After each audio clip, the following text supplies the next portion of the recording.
नमस्कार प्रिय दर्शकों, हाजिर हूँ मैं आपके सामने एक अत्यंत महत्वपूर्ण विषय लेकर।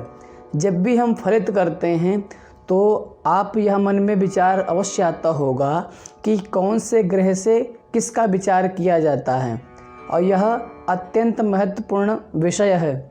यदि हमको यह नहीं पता होगा कि कौन से ग्रह से किसका विचार किया जाता है तो हम फलित नहीं कर सकते।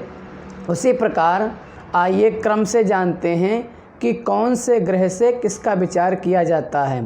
सर्वप्रथम एक श्लोक है, सर्वात्मा च दिवानाथो मनः कुमुद बांधवः सत्वं कुजो बुधैः प्रोक्तो बुधो वाणी प्रदायकः देवेज्यो ज्ञान सुखदो भृगुर्वीर्य प्रदायकः ऋषिभिः प्राक्तनैः प्रोक्तश्च छाया शूनुश्च दुःखदः।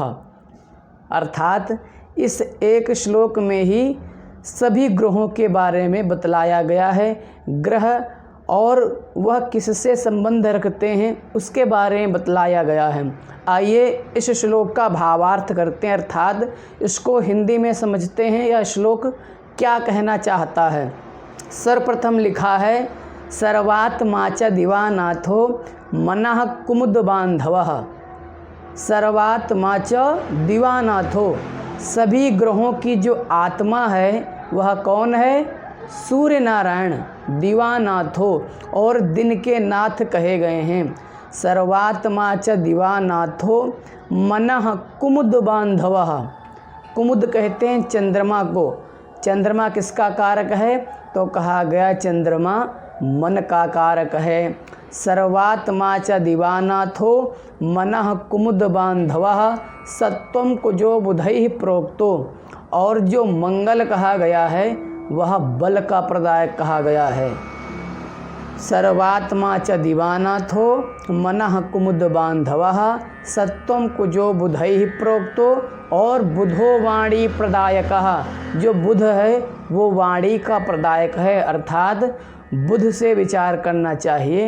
यदि किसी के वाणी के बारे में बोलने की जिसकी शैली अच्छी है, वकील या किसी भी लाइन में ज्योतिष है या जो बोलने वाला क्षेत्र है बिजनेस में, उसमें बुध का सबसे अच्छा रोल रहता है।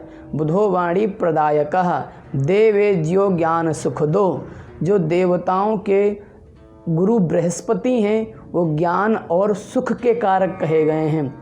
देवेज्यो ज्ञान सुखदो भृगुर्वीर्य प्रदायकः, जो शुक्र है वंश वृद्धि अर्थात वीर्य का प्रदायक कहा गया है।